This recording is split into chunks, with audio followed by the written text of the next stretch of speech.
इसे मैं तुम्हारी रक्षा के लिए दे रहा हूं। ये मेरी जिंदगी की तपस्या का फल है। इसे संभाल के रखना, इसे अपनी अमानत समझना, अपने गले में रखना। तब तक ये तुम्हारे गले में रहेगा, तुम्हें नागिन मारेगी तो क्या, वो तुम्हें छू भी नहीं सकेगी बच्चा। ये ओम शोम अपने पास रखो बाबा, मैं मौत से नहीं डरता। दुनिया को चलाने वाला तुम्हारा भगवान नहीं, हम इंसान हैं। इंसान से बढ़कर कोई ताकत नहीं बाबा।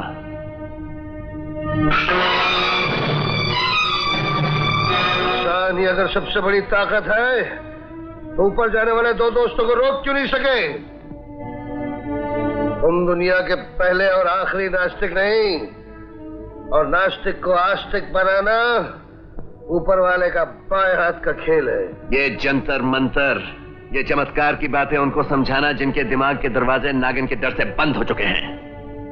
मैं तो सिर्फ आंखों देखी बात मानता हूं। तो ठीक है, अपारे जय महाकाली।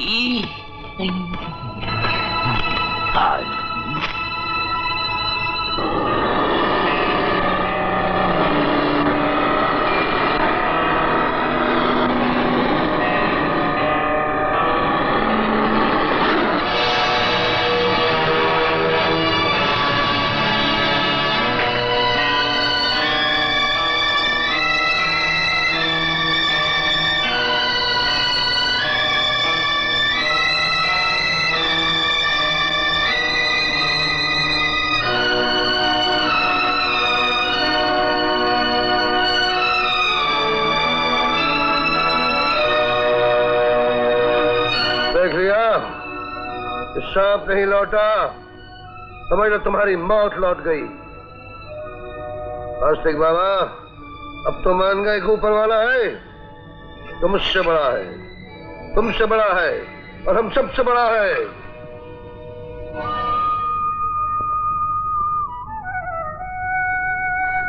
अरे ये क्या देख रही हूँ मैं?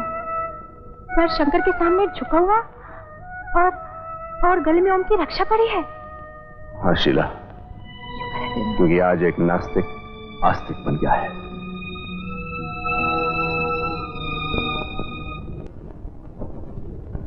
मुझे अब मालूम हुआ है मैंने इतनी देर तुमसे कितना बड़ा अन्याय किया है शीला। तुम्हारी मांग में सिंदूर तो भर दिया मैंने, लेकिन तुम्हारी जिंदगी के वीरानों में बहार नहीं आने दी। एक बात कहूं?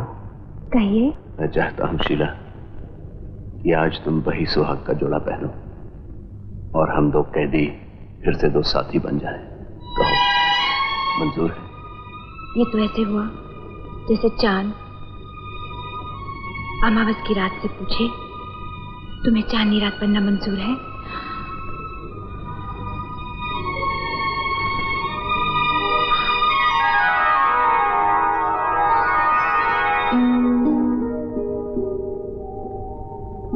जरा हुक बंद कर दो प्लीज।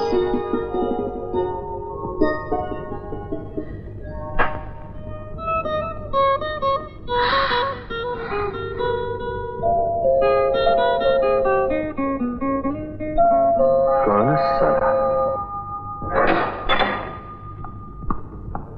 आपका तार। किसका तार है? तुम्हारे घर से।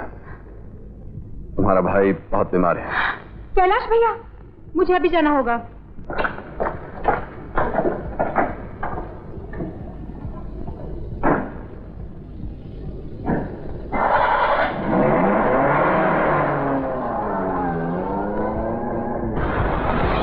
मैं तुम्हारे साथ जरूर चलता, लेकिन क्या करूं, कल सुबह बोर्ड ऑफ डायरेक्टर्स की मीटिंग है। मैं जानती हूँ, लेकिन अपना ख्याल रखिएगा।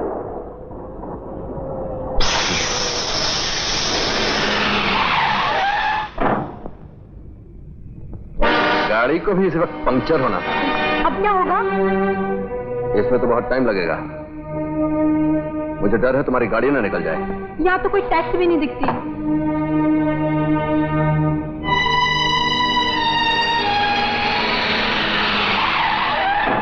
अरे विजय भैया, फिर गाड़ी पंक्चर। तुम्हें कई बार कहा ये टायर बदल दो, लेकिन तुम नहीं मानोगे। वो तो कल कर लेंगे यार, लेकिन आज शीला को स्टेशन से गाड़ी पकड़नी है। भाभी को तो मैं छोड़ दूंगा, लेकिन भाभी ये अचानक। भैया बहुत सख्त बीमार हैं। जल्दी करो, 10 बज चुके हैं। चलिए।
साले,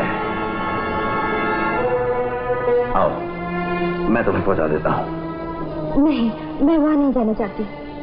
कल सवेरे गाड़ी मिलेगी, गांव वापस चले जाऊंगी। बीच में सिर्फ एक रात की बात है, वो भी किसी तरह गुजर ही जाएगी।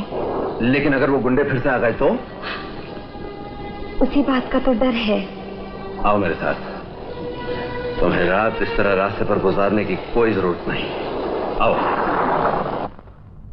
जिस आदमी से आपने मुझे बचाया, वो झूठ मूठ का ब्याह रचाकर मुझे शहर ले आया। मुझे तो यहाँ पहुंच के मालूम हुआ कि वो मुझे पत्नी की तरह नहीं, सराय की एक कमरे की तरह रखना चाहता है, जहाँ एक रात एक मुसाफिर ठहरा जाता है, दूसरी रात दूसरा मुसाफिर। देखो तुम बहुत भीग गई हो, उस कमरे में जाओ, अलमारी खोलो और कपड़े बदल लो।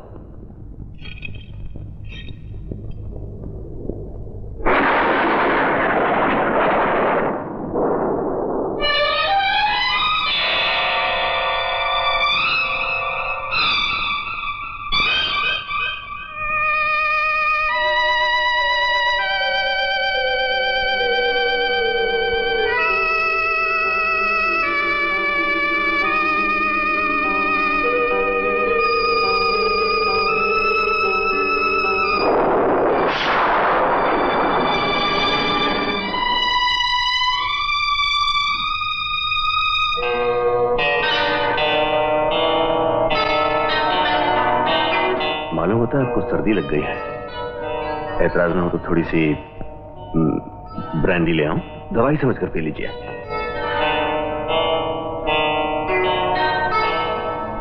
ये लीजिए।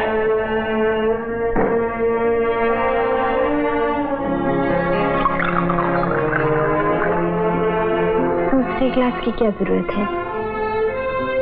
आपको तो इतराज नहीं? जी नहीं, मुझे क्या एतराज हो सकता है?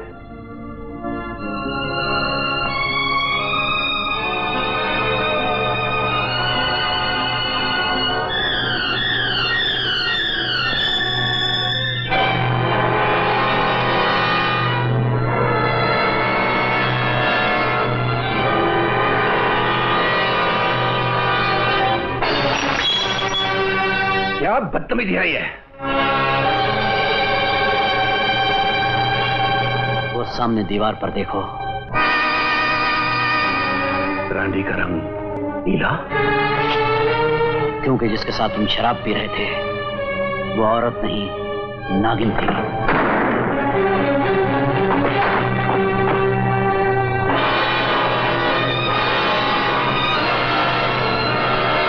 वो देखो,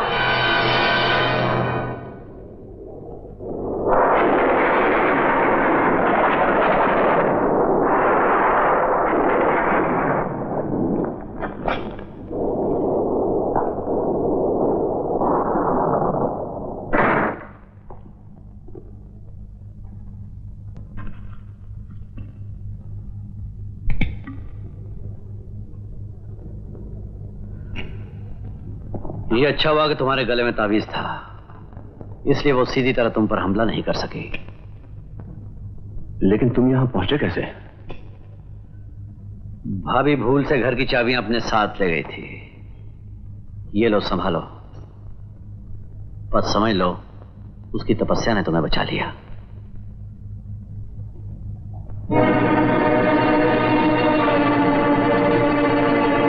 ओम नमः शिवाय। कौन हो तुम? एक विधवा जिसके सुहाग को 6 इंसानों ने छीन लिया। तुमसे झगड़ा करने आई हूँ। मुझसे? क्यों? तुम उनको ओम की रक्षा देते फिरते हो। समझा। और ये भी समझ लो, मेरे रास्ते में जो भी आएगा मैं उसे खत्म कर दूंगी। बदले की आग ने तुझे पागल बना दिया है। जन्म देने और जान लेने का अधिकार सिर्फ ऊपर वाले को है, न किसी इंसान को और न किसी नागिन को। तो फिर मेरे प्यार को खत्म करने का इख्तियार उनको किसने दिया? क्यों जान रही मेरे प्रेमी की? क्या बिगाड़ा था उसने उनका? मैं एक को भी जिंदा नहीं छोड़ूंगी।